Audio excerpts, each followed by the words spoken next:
नमस्कार विद्यार्थियों, आपका स्वागत है। आज हम प्रमाण विश्लेषण पर आधारित एक प्रश्न को हल करने का प्रयास करेंगे।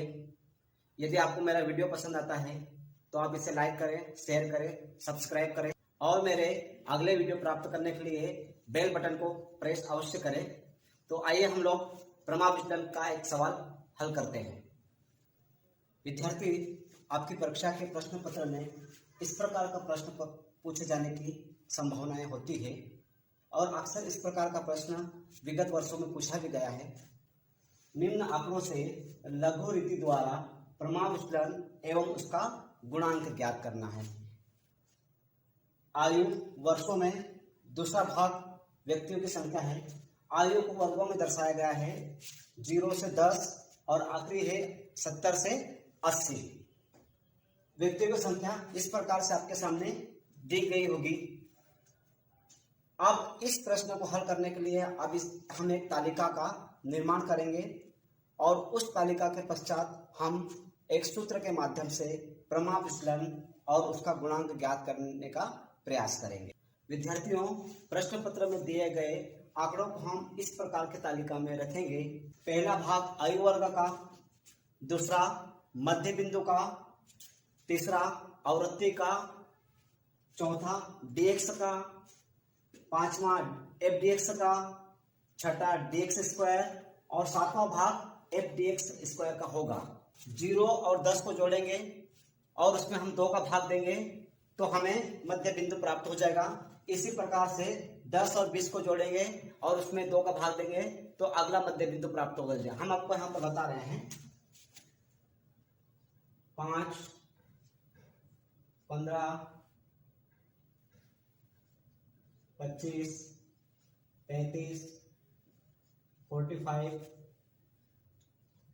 55, 65, 75। इस प्रकार हमें मध्य बिंदु प्राप्त हो गया है जिसे x के रूप में दर्शाया गया है। इसके पश्चात हम dx अर्थात विचलन ज्ञात करेंगे जो मध्य बिंदु के आधार पर प्राप्त होगा।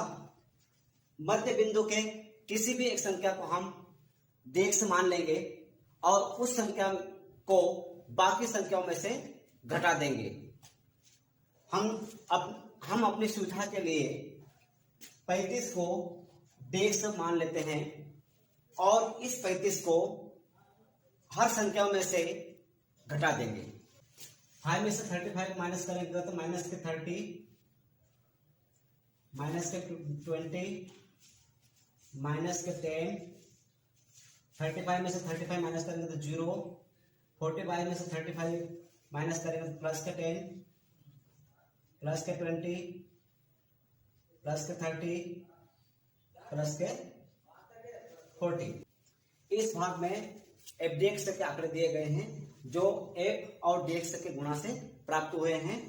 माइनस की संख्याओं के गुणा करने पर माइनस की संख्या प्राप्त हुई है और प्लस के संख्या होने पर प्लस के आंकड़े हमारे पास प्राप्त हुए हैं। इसके पश्चात हम dx स्क्वायर ज्ञात करेंगे। dx स्क्वायर इस प्रकार है 30 में 30 का मल्टीप्लाई किया तो 900, 20 में 20 का मल्टीप्लाई किया तो 400, 10 में मल्टीप्लाई किया तो 100। इसी प्रकार से यहाँ आंकड़े हमारे पास dx के प्राप्त हो गए। अब हम dx का f के साथ गुणा करेंगे तो हमें fdx प्राप्त हो जाएगा। विद्यार्थियों, fdx स्क्वायर के आंकड़े हमें प्राप्त हो गए हैं जो सिग्मा fdx के रूप में प्राप्त हुए हैं जो 48,800 है। अब हम तालिका में प्राप्त किए गए आंकड़ों को एक सूत्र में रखेंगे जिसके माध्यम से हम प्रमाण विश्लेषण और उसका गुणांक प्राप्त कर लेंगे। प्रमाण विश्लेषण ज्ञात करने से पहले हम समांतर माध्य अर्थात x बार ज्ञात करेंगे जिसका सूत्र इस प्रकार है x बार equal to a plus sigma f dx बटे sigma f।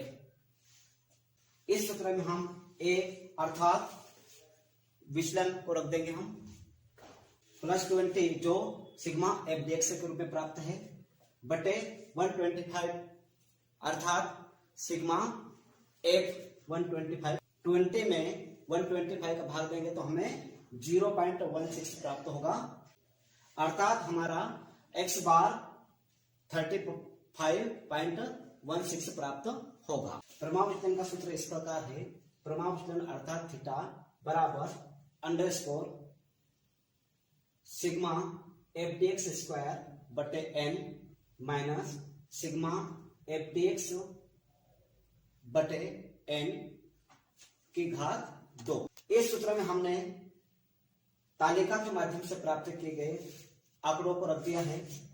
Sigma F D x square 48,800 n 125 minus sigma F D x 20 बटे एन अर्थात 125 इसके घात 2। फिर 48,800 में 125 का भाग दिया तो 390.4 प्राप्त हुआ माइनस 400 में 15,625 का भाग दिया तो 0.025 प्राप्त होता है। अब 390.4 में से 0.025 को माइनस करेंगे तो अंडरस्कोर 390.375 प्राप्त हो जाएगा। अंडरस्कोर 395.375 का वर्ग निकालेंगे अर्थात अंडरस्कोर से बाहर निकालेंगे तो हमें जो उत्तर प्राप्त होगा वह 19.76 वर्ष प्राप्त होगा अर्थात प्रमाण विचलन 19.76 वर्ष होगा। इसके पश्चात हम प्रमाण विचलन का गुणांक ज्ञात करेंगे।